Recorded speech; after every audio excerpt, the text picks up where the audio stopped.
ডালে আছে উদ্ভিজ্জ প্রোটিন।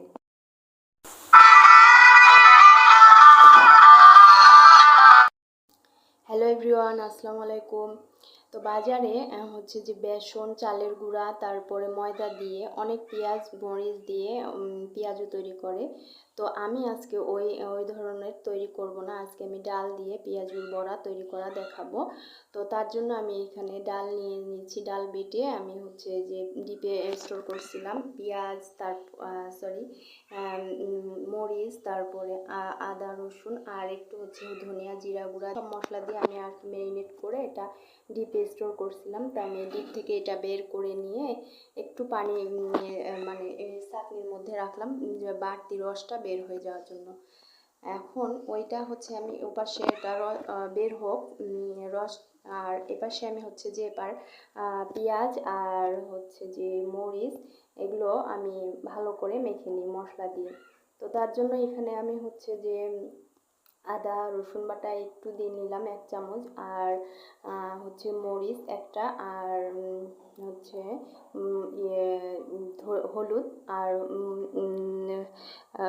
মরিচ গুঁড়া 1/2 চামচ দিলাম, যেহেতু আমি আগেই দিয়ে দিয়েছিলাম হচ্ছে যে মরিচ। তো তার জন্য আমি এটা দিয়ে দিলাম, আর আপনারা আপনাদের স্বাদ মতো ঝালটা অ্যাডজাস্ট করে নেবেন। আর সাথে দিয়ে নিলাম হচ্ছে আমি ধনিয়া পাতা। তো ধনিয়া পাতাটা অপশনাল, আপনারা যারা পছন্দ করেন দিবেন। আর এখন আমি এই যে সবগুলো মেখে চেকে নিয়ে একসাথে দিব। আর আর বাকি ইনগ্রিডিয়েন্টগুলো আমি দিচ্ছি না, কারণ আমি এগুলো ধনিয়া তারপরে হচ্ছে জিরা গুঁড়া এগুলো সব আগে অ্যাড করেছি।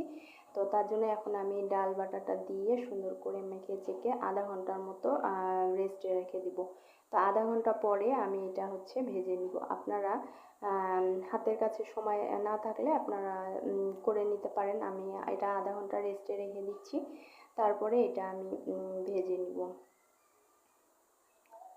তো তার জন্য আমি হচ্ছে কড়াইয়ে ভালো মতো তেল হচ্ছে একদম হিট করে নিয়ে তারপরে দিব। তো তার আগে আমি বলতে চাই, এই যে আমরা যে পেঁয়াজটা ভাজি এভাবে মুঠ করে নিয়ে তারপরে আমরা তেলে ছাড়ি, তখন হয় কি যে বাহিরটা হয় কিন্তু ভিতরটা হচ্ছে যে কাঁচাই থাকে। তো তার জন্য এইভাবে হাত দিয়ে নিয়ে ট্যাপ করে তেলে ছেড়ে দিতে হবে, তাহলে এটা সুন্দরভাবে ভাজা হয়ে যাবে। আর এখানে আমি দেখতে পাচ্ছেন আমি তেল নিয়ে নিয়েছি, খুব দেখতেই পাচ্ছেন দর্শক, তেলটা খুব ভালো মতো গরম করে নিতে হবে। নিয়ে তারপরে একে একে সবগুলো বড়া আমি ছেড়ে দিচ্ছি, তারপরে এগুলো দিয়ে সবগুলো দিয়ে আমি এপিট ওপিট ভালো করে ভেজে নিব। তো বড়াটা এতই মজার হয়েছিল, তো তার জন্য বাসার সবাই মানে বাসায় খেয়ে ফেলছে। আমি আপনাদের জন্য বেশি দেখাইতে পারিনি, জাস্ট এতটুকুই আসছিল, এতটুকুই আপনাদেরকে দেখালাম।